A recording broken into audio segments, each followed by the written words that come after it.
লালু ভাই, এটা আপনি কার কাছে নিয়ে এলেন? ওনারে চিনস না তুই? উনি অনেক বড় তান্ত্রিক, এই দেশে ওনার লক্ষ লক্ষ মুরিদ। উনি নতুন একটা বই লিখছে, বইয়ের নাম শয়তান ধরার গর্জন। যেই বই পইরা নতুন কইরা লাখ লাখ মানুষ তান্ত্রিক হইতাছে। কিন্তু লালু ভাই, আশেপাশে তো কোনো তান্ত্রিক বা মুরিদ দেখতেছি না। আরে ওগুলা তো সব ফেসবুক আর টিকটকে। বাবা, সঞ্জনা নামের এক আত্মারে আমার ধরতে হইব বাবা, আপনি আমার সফল হওয়ার একটা উপায় দেন। যদি সফল হতে চাও তাহলে আমার লেখা এই বইটি নাও, শয়তান ধরার গর্জন। এই বইটি নেওয়ার সাথে সাথেই তোমার জীবনে থাকবে না কোনো অর্জন। আমি কথা দিয়ে কথা রেখেছি, শয়তান আসেনি তো ফিরে। আমি শয়তান তাড়ানো গল্প লিখেছি আমার সারাটি জীবন ধরে। আমি অন্ধকারে মোমবাতি জ্বালিয়েছি, তবুও পাইনি ভূতের খোঁজ। আমি ভূতের অপেক্ষায় ছিলাম, ভূত নিজেই হয়েছিল নিখোঁজ।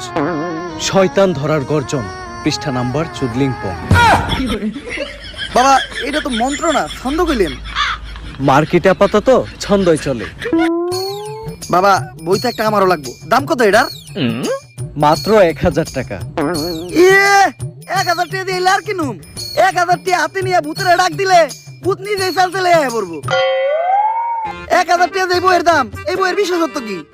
এই বইটা আমি আমার নিজ হাতে লিখেছি। দেহি আতেলে এত খারাপ? দেহি বইয়ের প্রথম পৃষ্ঠায় কি লেখা? মানুষকে ভোদাই বানানোর 100টি উপায়। 1000 টাকা দিয়ে 120টার এই বইটি নেন আর ঠাস করে ভোদাই হয়ে যান। এখন সফল হইতে গেলে তো এই বইটা লাগবেই, তো এই বইটা আমি নিয়ে গেলাম। বইয়ের টাকাটা? ওইটা আমি হোয়াটসঅ্যাপে পাঠাই দিব। গুরু, আজকের থেকে আপনার লেখা এই বইটা পইরাই আমার শয়তান ধরার যাত্রা করলাম শুরু। শয়তান ধরার গর্জন, পৃষ্ঠা নাম্বার চুদলিংপং।